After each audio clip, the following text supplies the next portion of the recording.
നിങ്ങളുടെ ഇഷ്ട പരമ്പരകൾ എക്സ്ക്ലൂസീവായി സൺ നെക്സ്റ്റ് ആപ്പിലൂടെ തികച്ചും ഫ്രീ ആയി ഇപ്പോഴേ ആപ്പ് ഡൗൺലോഡ് ചെയ്യൂ.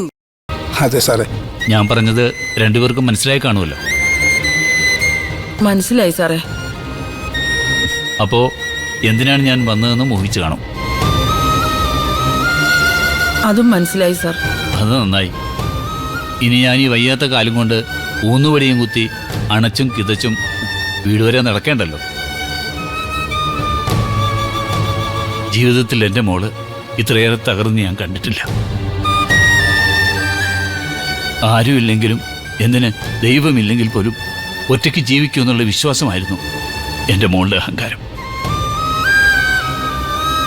പക്ഷെ ഇപ്പോ ഇതുവരെ നേരിട്ടില്ലാത്ത പ്രശ്നങ്ങൾ വന്ന് മുഖാമുഖം നിൽക്കുമ്പോൾ അവൾ വല്ലാതെ ഭയന്നുപോയി. അഹങ്കാരവും അമിത വിശ്വാസവും ഒക്കെ ആവിയായിപ്പോയി. കൂടെ നിന്നവരാരും ഒപ്പമില്ലെന്ന് തിരിച്ചറിഞ്ഞു.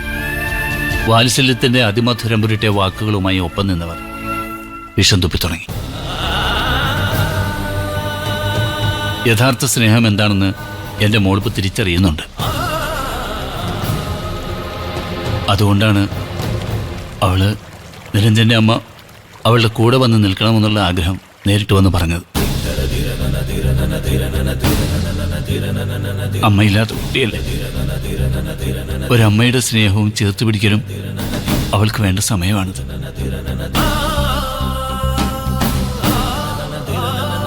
അതുകൊണ്ട് തന്നെയാ അക്ഷരയുടെ ആഗ്രഹം ഒരപേക്ഷയായി ഇപ്പോൾ ഞാൻ നിങ്ങളുടെ മുന്നിൽ വയ്ക്കുന്നത്.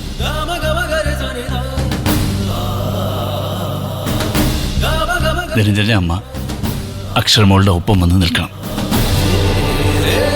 അമ്മയ്ക്കൊപ്പം ശങ്കരനും വരണം. ബന്ധുക്കളെന്ന് പറയാൻ ഞങ്ങൾക്ക് നിങ്ങളല്ലേ ഉള്ളൂ. സാറേ, അത് വരാൻ ആഗ്രഹമില്ലാഞ്ഞിട്ടല്ല. പക്ഷേ സാഹചര്യങ്ങൾ നമുക്ക് മാറ്റിയെടുക്കാവുന്നതല്ലേ ഉള്ളൂ. ഇപ്പോഴാണെങ്കിൽ വീട്ടിൽ ശ്രുതിമോളും ഇല്ല. അവളെ ഞാനൊരു ബോർഡിംഗ് സ്കൂളിലേക്ക് മാറ്റി. വല്ലാത്തൊരു ഒറ്റപ്പെടലില്ല അക്ഷര ഇപ്പോൾ.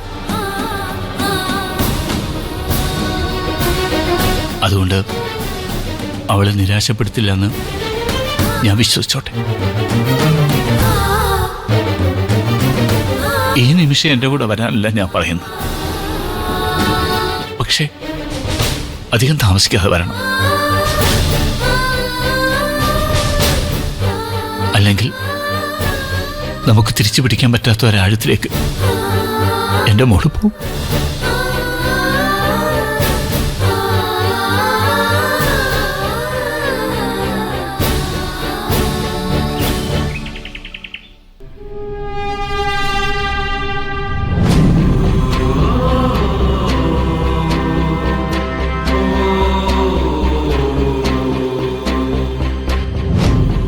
സുധയുടെ അച്ഛൻ വന്നിട്ട് ഒരുപാട് നേരമായോ?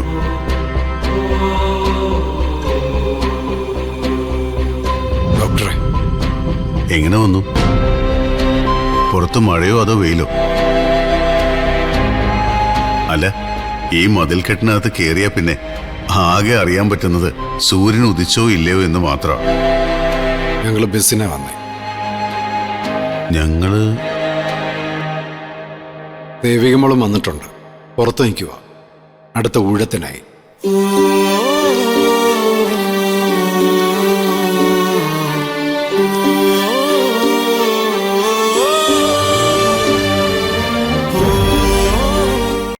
ഡോക്ടറെ, ഇവിടെ ഈ വേഷത്തിൽ കാണുമ്പോൾ സത്യത്തിൽ സഹിക്കുന്നില്ല. അത് കാര്യമാക്കണ്ട. ഇങ്ങനെ എത്രയോ പേർ തെറ്റ് ചെയ്തവരും ചെയ്യാത്തവരുമായിട്ട്. എന്നാലും ഡോക്ടർ എത്രയും പെട്ടെന്ന് പുറത്തു വരണം. അതിന് കോടതി സമ്മതിക്കണ്ടേ? അതൊക്കെ എനിക്ക് അറിയില്ല ഡോക്ടറെ. പക്ഷെ ഡോക്ടർ വന്നേ പറ്റൂ. അല്ലെങ്കിൽ ഡോക്ടർ പുറത്തു വരുമ്പോ കാത്തു നിൽക്കുന്ന മനുഷ്യരാവില്ല. ഡോക്ടറിനെ ഇഷ്ടപ്പെടുന്ന ഞാൻ ഉൾപ്പെടെയുള്ളവരുടെ മൺകൂനകളായിരിക്കും. ഒന്നും സംഭവിക്കില്ല. ഞാൻ വരും, എത്രയും വേഗം വരും. ഞാൻ, പാർവതി, ദേവികമോള്, ജയശങ്കർ സാറ്, അക്ഷര മേഡം, ശ്രുതി മോള്, സാറിൻ്റെ അമ്മയും ശങ്കരമാമനും, പിന്നെ കാണാമറയത്തെവിടെയോ സാറിൻ്റെ വരവും പ്രതീക്ഷിച്ച് രക്ഷ കാത്തിരിക്കുന്ന പൊന്നുമണിയും കുഞ്ഞും.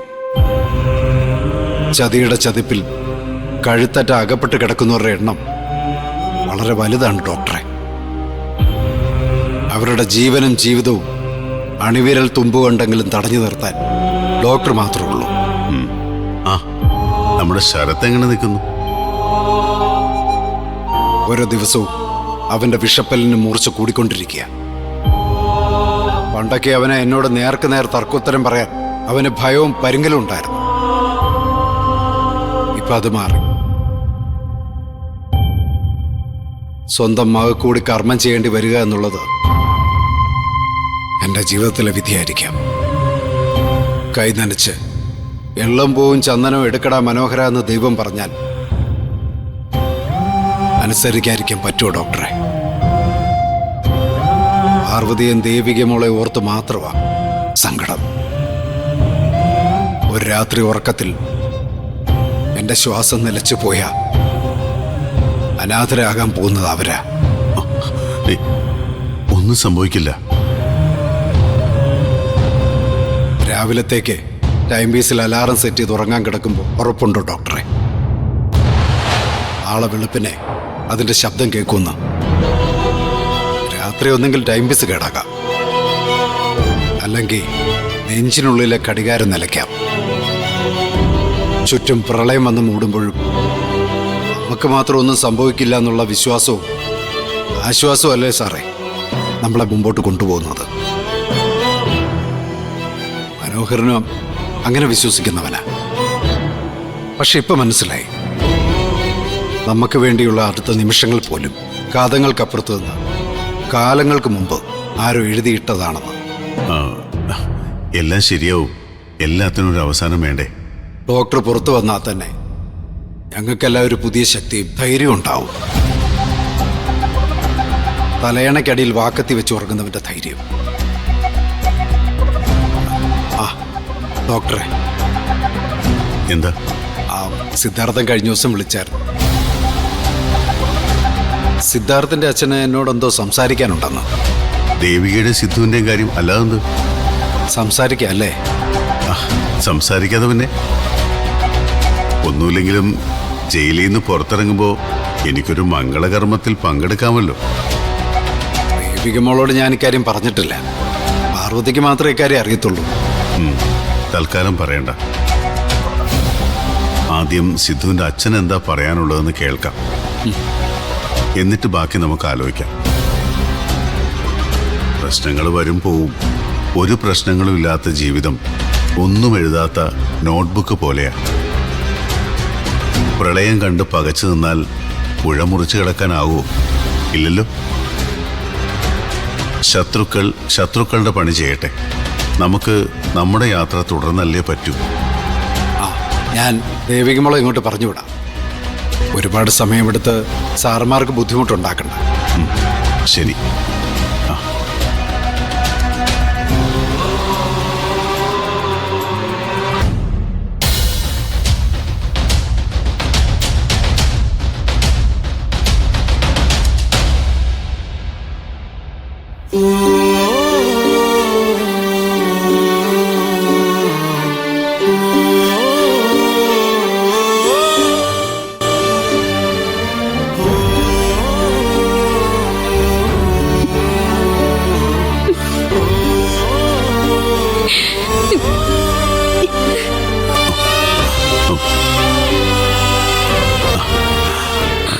എന്താ ദേവികെ? എന്നെ കാണുമ്പോൾ സന്തോഷിക്കല്ലേ വേണ്ടത്? ഇങ്ങനെ കാണുമ്പോഴോ? ഇങ്ങനെ കണ്ടാൽ എന്താ? എന്റെ ദേവികെ, നമ്മൾ ആശുപത്രി റൂമിലും ICUവിലും അഡ്മിറ്റ് ആവാറില്ലേ? അവിടുന്ന് പൂർവാധികം കരുത്തോടെ പുറത്തിറങ്ങാറില്ലേ? അതുപോലെ ഒരു താൽക്കാലിക വഴിയമ്പലമാണിതും.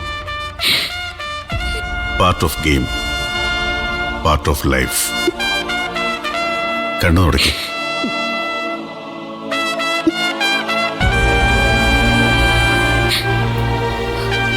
ശക്തി മുഴുവനും ചോർന്നു പോയതുപോലെയാ ഡോക്ടർ. ഇത്രയും കാലം ജീവിതത്തെ നേരിടണം എന്നൊരു വാശിയുണ്ടായിരുന്നു. പക്ഷെ ഇപ്പൊ എനിക്ക് അറിയില്ല ഡോക്ടർ. സതേട്ടന്റെ ഓർമ്മകളിൽ പോലും